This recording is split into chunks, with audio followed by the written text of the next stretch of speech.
But we could distill a complicated argument into a simple form. We loved doing it.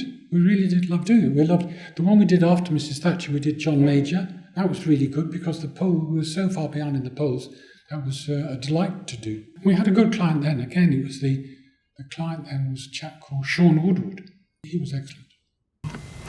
Now, party election broadcast by the Conservative Party. We did a film, a nice film we did, which was shot by Schlesinger, film director. And John Major was not exactly the most animated of characters, but we knew if we got him in a car and we took him back to Brixton, where he was brought up, when you see your house, where you lived in as a child, you can't help reacting.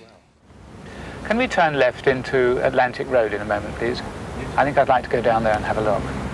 This is really the heart of Brixton. Once you come down the main road, turn left into the market. It's where Brixton takes its heart from.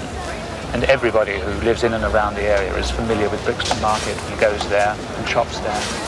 Can I have a pound of those tomatoes? Nice to see you. Nice seeing you. We used to come in and buy kippers. Well, we still sell the kippers. I'll have some kippers. I'll have some kippers. Very nice to see you. How do you do? You used to come to my shop, another shop recording. Your record shop used to come I remember. to. Yes. This is Cold Harbour Lane. All these old houses with the basements down there. And the Enterprise pub, which has been there for as long as I can recall. And here's Eastlake Road, and that's the house we lived in for many years. Behind there in Eastlake Road, we had a wicket pitched on the wall of the houses opposite and used to play cricket up against it for hours on end. And he does, you see him on camera reacting to that, and he became more animated than I've ever seen him, so that worked well.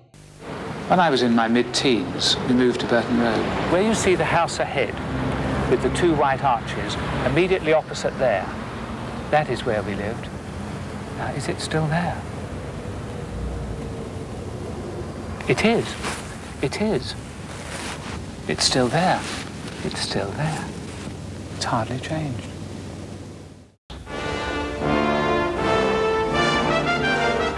I think my background is an asset, not a disadvantage. That's how I've always found it.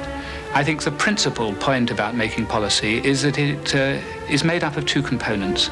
Firstly, intellectual conviction. You have to believe in what you're doing. But secondly, I think it is personal experience.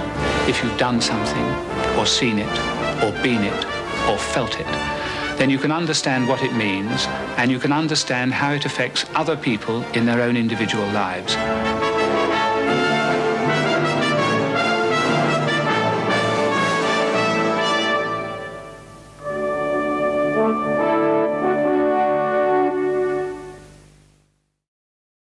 Each election, there's one thing that sticks in your mind. The one that we did for Neil Kinnock was a picture of a soldier with his arms in the air.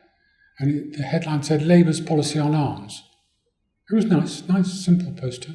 Kinnock almost made it.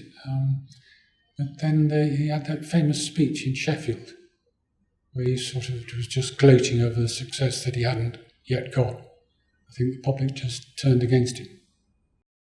Tony Blair came along, and that was the most ineffective famous ad we ever did, because Tony Blair won by a majority of 170 or something, and the public had had enough of the Conservatives, and so he was unstoppable. Not thanks to any advertising campaign. I think they were just tired of Conservatives, which happens.